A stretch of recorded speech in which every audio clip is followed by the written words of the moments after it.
Perlas del libro de Amós. Los crisoles en la vida del cristiano son diversas. Hay un crisol propia de la experiencia del cristiano, primera de Pedro 4:12 al 19. Hay crisoles que vienen de parte de Satanás, primera de Pedro 5:18 al 11. Hay crisoles que son consecuencias de nuestros pecados, Romanos 1:18 al 21. Como también hay crisoles que Dios permite que son para salvación, Jeremías 9:7 al 16. Y crisoles que Dios permite para nuestra protección, segunda de Corintios 12:7 al 10. Te damos gracias, Dios, por permitirnos abrir tu palabra. Te suplicamos que nos enseñes, Señor, las perlas que tienes preparado para nosotros en el capítulo 4 del libro de Amós. En el nombre de Jesús te lo pedimos. Amén. ¿Se ha dado cuenta usted lo maravilloso que es estudiar la Biblia versículo a versículo? Vamos aprendiendo lecciones que no lo vamos a aprender de otra manera. Cuando tan solo leemos libros conocidos o pasajes que nos resultan muy atractivos, perdemos grandes bendiciones. Oíd esta palabra, dice el versículo 1, vacas de Basán que estáis en el monte de Samaria. La Nueva Traducción Viviente dice vacas engordadas. El uso de adjetivos calificativos no es extraño en la Biblia. Jesús lo utilizó en más de una ocasión. Por ejemplo, en Mateo 12:34 llama a los fariseos generación de víboras. En otra ocasión, en Mateo 23:27, les dice sepulcros blanqueados para resaltar la hipocresía con la cual ellos procedían. Y aquí el profeta Amós llama a Israel vacas de Basán. Recordemos que Amós era pastor. Para él estos dichos relacionados con los animales le eran muy familiar. Y le dice que oprimís a los pobres y quebrantáis a los menesterosos, que decís a vuestros señores, traed y beberemos. Este dicho, este adjetivo, sugiere que Amós está reprochando el amor a la disipación de los principales hombres y mujeres de la capital de Israel. Y les va señalando sus pecados. Oprimen a los pobres, quebrantan a los menesterosos y que dicen a sus señores, traigan y beberemos. Disfrutan de la vida a costa de la opresión del que menos tiene. Lo que se conoce en nuestros días como la injusticia social. Este pecado se practicaba allí en Israel. Hay iglesias en las cuales los miembros se sienten allí como sometidos por ciertos líderes que abusan de su posición de liderazgo. Todo líder del pueblo de Dios debe entender que ha sido llamado para ser un líder siervo, no para servirse. El liderazgo dentro de la iglesia es el liderazgo del servicio. El que quiera ser el mayor debe ser el primero en servir, dijo Jesús. Jehová el Señor juró por su santidad. Dios jura aquí por su propia santidad que vengará la impiedad de Israel. Dios por su naturaleza no puede tolerar para siempre la iniquidad. Juró por su santidad. ¿Y qué venía como consecuencia de ello? He aquí vienen sobre vosotras, ¿no? Vosotras, porque les ha calificado como vacas de Basán, recuerden. Sobre vosotras días en que os llevarán con ganchos y a vuestros descendientes con anzuelos de pescador. Se anuncia el exilio, se anuncia que toda esa gente que se place en la idolatría, que se place en rechazar a Dios, serán llevados al exilio. Y saldréis por las brechas una tras otra y seréis echadas del palacio, dice Jehová. Aquí específicamente el mensaje es para los líderes, aquellos que están en el palacio. La responsabilidad del liderazgo dentro de la iglesia es una: conducir al pueblo al encuentro con Dios, enriquecer la experiencia del pueblo con su Dios, acercarlos a Dios, instruirlos, enseñarles la palabra de Dios. Ese es el propósito. Jesús dijo que ellos son los líderes siervos. De los versículos 4 en adelante se anuncia los crisoles que Dios ha permitido que lleguen a este pueblo y cuál era el propósito. Como mencionábamos al principio, hay varios tipos de pruebas o crisoles o situaciones de crisis que nosotros afrontamos, propias del cristiano. El camino del cristiano es un camino en el cual hay que negarnos muchas veces a las inclinaciones o a los placeres que la vida nos demanda. Pero hay una que son crisis, productos del pecado, y aprovecha eso Dios para permitir esos crisoles que nos conduzcan a la salvación, donde Dios busca refinar nuestra fe, donde Dios busca fortalecer nuestra fe, ayudarnos a desarrollar nuestros ojos espirituales para ver a Dios. Id a Betel y prevaricad, aumentad en Gilgal la rebelión y traed de mañana vuestros sacrificios y vuestros diezmos cada 3 días. Miren, ¿qué es lo que está diciendo aquí? Les voy a compartir,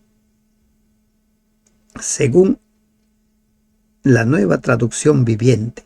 Miren lo que dice. Adelante, ofrezcan sacrificios a los ídolos en Betel, continúen desobedeciendo en Gilgal, ofrezcan sacrificios cada mañana y lleven sus diezmos cada 3er día. Es lo que dice la Nueva Traducción Viviente. Por su lado, la Nueva Versión Internacional dice: vayan a Betel y pequen, vayan a Gilgal y sigan pecando, ofrezcan sus sacrificios por la mañana y al 3er día sus diezmos. En el 5 dice: quemen pan leudado como ofrenda de gratitud, proclamen ofrendas voluntarias, háganlo saber a todos los israelitas. Eso es lo que a ustedes les encanta, afirma el Señor omnipotente. Ofrezcan sacrificios de alabanza con pan leudado. Presenten su pan hecho con levadura como una ofrenda de gratitud. Los panes no debían tener levadura. Luego entreguen sus ofrendas voluntarias para poder jactarse de ello en todas partes. Este es el tipo de cosas que a ustedes, israelitas, les encanta hacer, dice el Señor soberano. Es terrible esta declaración. Y esto lo podemos relacionar con lo que encontramos nosotros en el libro de Apocalipsis. En el libro de Apocalipsis 22 podemos leer nosotros lo siguiente, 22:11. El que es injusto sea injusto todavía, y el que es inmundo sea inmundo todavía, y el que es justo practique la justicia todavía, y el que es santo santifíquese todavía. En otras palabras, se acabó la gracia. ¿Quieres pecar? Pues sigue pecando. Aquí encontramos nosotros, una vez más, el respeto que Dios tiene por nuestra libertad de elección, el libre albedrío. Dios nos creó para que vivamos por la eternidad, pero también nos ha dejado la libertad de elegir la vida o la muerte, obedecer o desobedecer. Y como el pueblo se place en la desobediencia, como el pueblo se place en rechazarlo, entonces le dice, bueno, sigan haciendo. Sigan haciendo. En el libro de Romanos capítulo 1 encontramos nosotros la declaración donde dice, por haber rechazado la palabra, por haber rechazado el mensaje, pues bien, fueron entregados al pecado. Romanos exactamente está en el capítulo 1, donde dice, por lo cual también, versículo 24, Dios los entregó a la inmundicia en la concupiscencia de sus corazones, de modo que deshonraron entre sí sus propios cuerpos. Dios quiere que tú vivas, pero si quieres vivir una vida de pecado, si quieres vivir alejado de Él, Él lo va a respetar. Y es eso lo que le dice a Israel. Pues bien, hagan lo que ustedes quieran. Sigan sirviendo a sus ídolos. Sigan. O si se estará diente limpio en todas vuestras ciudades, y hubo falta de pan en todos vuestros pueblos, mas no os volvisteis a mí, dice Jehová. Hubo necesidad, hubo carencia, hubo hambre. Pero miren aquí lo que Dios dice. Mas no os volvisteis a mí, dice Jehová. Aquí encontramos un crisol como consecuencia del pecado del pueblo, porque ellos se alejaron, pero también encontramos que este crisol fue permitido por Dios, fue enviado por Dios como una forma de atraerlos, como una forma de que ellos se den cuenta, como una forma de que ellos recapaciten que están alejados de Dios. Y ellos simplemente no se volvieron a Dios. Recuerden lo que dijo el pueblo a Jeremías, ese pueblo, ese grupo que decidió irse a Egipto. Y allí en Egipto, cuando Jeremías reprocha sus pecados, ellos responden, cuando no servíamos a los dioses, empezó a irnos las cosas mal, pero antes cuando nosotros les servíamos, las cosas nos iban bien. Llegaron a creer que sus ídolos eran los que los proveían. Y lamentablemente hoy en día mucha gente tiene esa misma creencia. Si me acerco a Dios, las cosas me van mal. Si me alejo, las cosas me van bien. Y cuando hay pruebas, muchos cristianos reniegan de Dios. En lugar de levantar la mirada, en lugar de buscar a Dios por socorro, por ayuda, por auxilio,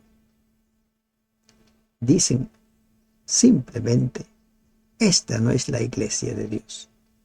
Y se van a una iglesia y a otra iglesia, o simplemente ya no quieren saber nada de Dios, porque si Dios existiera, no permitiría que esto suceda.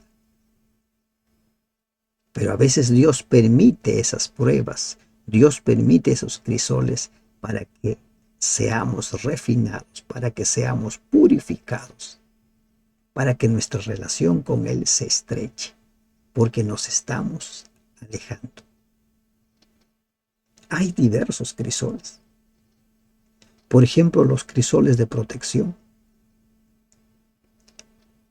Pablo le había pedido al Señor que le quite su aguijón.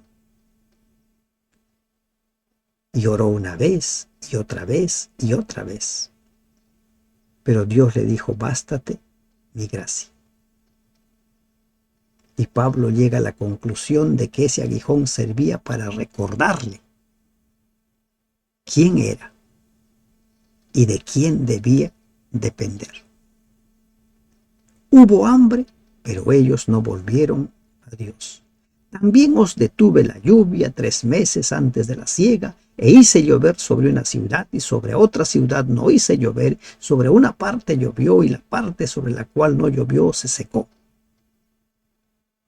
Tienes una empresa, empieza a ir las cosas mal. Tienes un trabajo, te despiden. ¿Qué haces? ¿Buscas a Dios o culpas a Dios? ¿Qué es lo que haces? Y venían 2 o 3 ciudades a una ciudad para beber agua y no se saciaban. Con todo no os volvisteis a mí, dice Jehová. Este pueblo duro de cerviz, duro de corazón, en lugar de volver a Dios, en lugar de levantar la mirada, en lugar de clamar a Dios, se alejaron más de Dios. No volvieron a Dios. Os herí con viento solano y con oruga. La langosta devoró vuestros muchos huertos y vuestras viñas y vuestros higuerales y vuestros olivares, pero nunca os volvisteis a mí, dice Jehová el Señor. Nunca. A veces los crisoles son los llamados desesperados de Dios para que reaccionemos. Pero este pueblo no quiso reaccionar. Envió el viento solano, ese viento que destruye, envió la oruga. No sé qué puede ser en tu vida ese viento solano que destruye. No sé qué puede ser en tu vida esa oruga, esa langosta que va devorando. No sé. Pero quizás Dios está permitiendo que seas golpeado por el viento solano, que seas invadido por la langosta, por la oruga, quizá. Porque quiere que levantes tu mirada, porque quiere que le busques.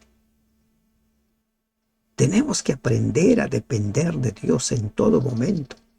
No solo alabar a Dios cuando las cosas van bien, sino también alabar a Dios cuando las cosas van mal. Pero nunca os volvisteis a mí, dice Jehová. Nunca. No levantaron la mirada. ¿Cuánta gente hoy en día no está en la iglesia de Dios? Porque esas pruebas, en lugar de ser vistas como oportunidades para crecer, fueron tomados como castigos, fueron tomados como ausencia, o en el peor de los casos, fueron tomados como prueba de que Dios no existe, o de que esa no es la iglesia, y se fueron a otras denominaciones. ¿Cuánta gente? Y dice, no volvisteis. Envié contra vosotros mortandad tal como en Egipto. Maté a espada a vuestros jóvenes con cautiverio de vuestros caballos, e hice subir el hedor de vuestros campamentos hasta vuestras narices, mas no os volvisteis a mí, dice Jehová. ¿Cómo reaccionas cuando empiezas a sentir dolencias? O cuando vas al médico y te dice que tienes una enfermedad y que ya está avanzada esa enfermedad. ¿Cómo reaccionas cuando te diagnostican un cáncer? Cuando te diagnostican que tienes pocos días para vivir, o cuando pierdes un ser querido, o cuando tú mismo ves la muerte muy cercana. ¿Cuál es tu reacción? ¿Levantas la mirada para buscar a Dios? ¿O culpas a Dios? ¿O te alejas de Él? Mas no os volvisteis a mí, dice Jehová. A veces la pérdida de algunos seres queridos, también son los llamados de Dios para hacernos reaccionar, para hacernos recapacitar. Recordemos lo que dice Isaías 57, que Dios en ocasiones permite que descansen algunas personas. Y en lugar de entender que pueden ser la voluntad de Dios, le culpamos a Él. O cuando sentimos que la muerte se avecina, en lugar de buscar a Dios, empezamos a buscar hechiceros, empezamos a buscar curanderos. ¿Qué es lo que haces cuando se debilita la salud?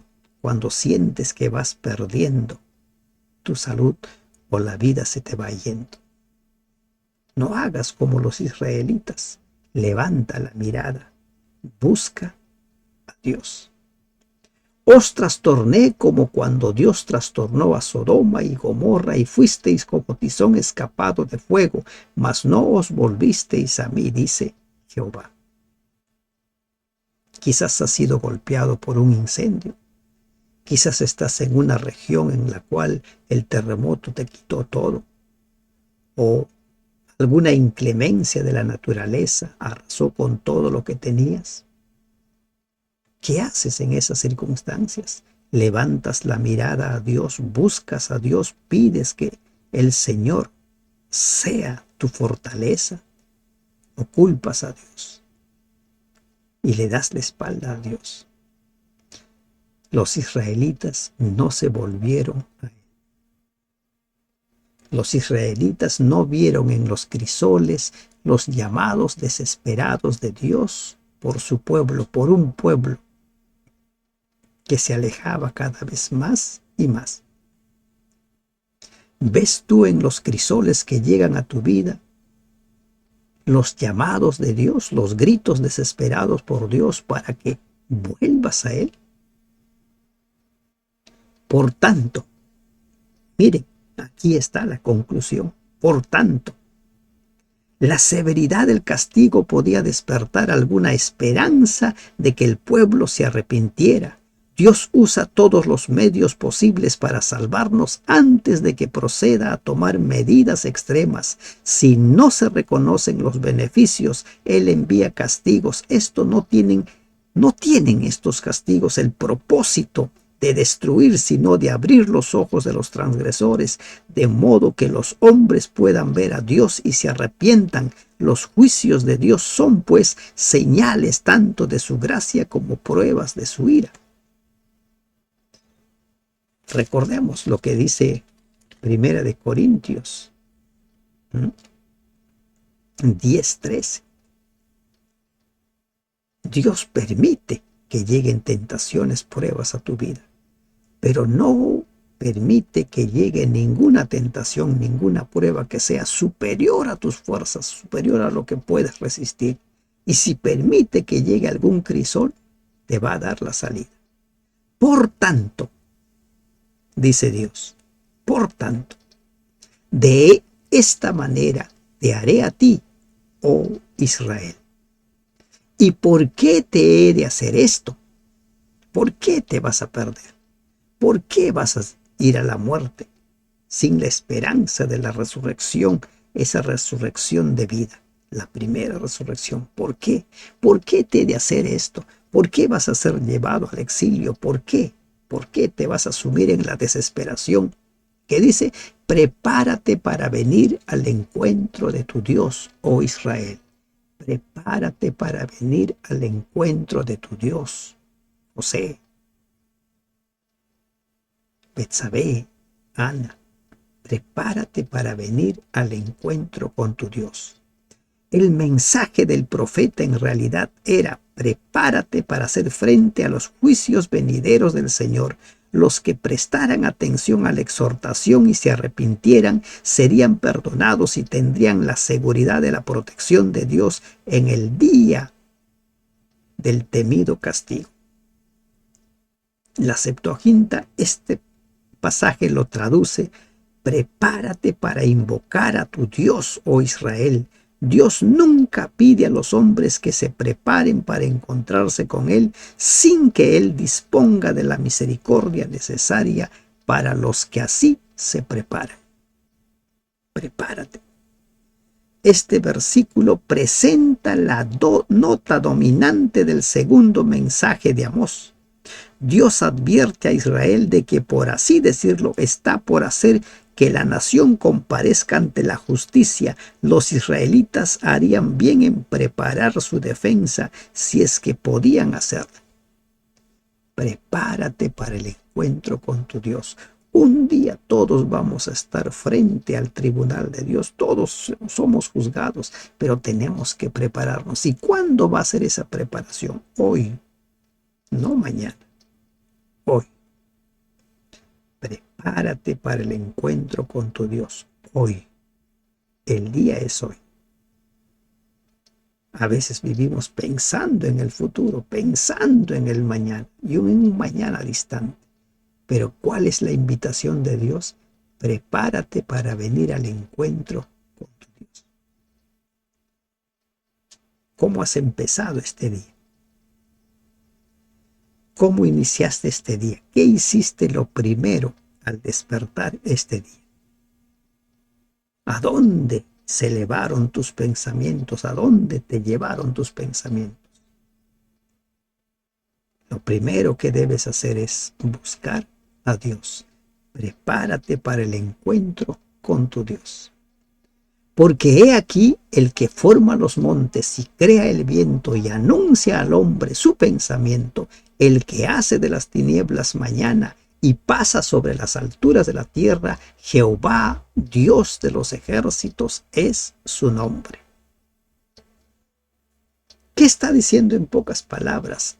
El Creador, tu Redentor, Él es Dios. El que forma, el que anuncia al hombre su pensamiento, es decir, el pensamiento del hombre, no el de Dios. El Altísimo declara en su omnisciencia el pensamiento del hombre antes de que éste lo exprese en palabras. A veces Dios hace esto mediante la conciencia, otras veces mediante sus profetas inspirados para que revelen los motivos secretos de los hombres y el verdadero estado de su corazón. ¿Cuántas veces la palabra de Dios ha revelado tus pensamientos? Te ha hecho ver lo que estás pensando y a dónde te va a conducir esos pensamientos. Él lo sabe todo. Si fuéramos tan conscientes de que Dios lee nuestros pensamientos, conoce nuestros pensamientos, nuestros motivos, nuestras intenciones, viviríamos de otra manera. Pero a veces creemos que nadie nos ve, Dios no nos ve, Dios no sabe nada de nosotros y actuamos como actuamos. Pero Él es el Creador, Él sabe todo de ti. Qué preciosas perlas, ¿verdad? ¿Cuál de esas perlas lo vas a poner en práctica? Recuerda, hay crisoles que Dios permite que lleguen a tu vida porque son los gritos desesperados de Dios para hacer que reacciones, para hacer que te des cuenta que debes volver a Él. No hagas como Israel. Vuelve al Señor, entrégale tu vida y busca al Señor. Prepárate para el encuentro con tu Señor. Que Dios te bendiga. Amén.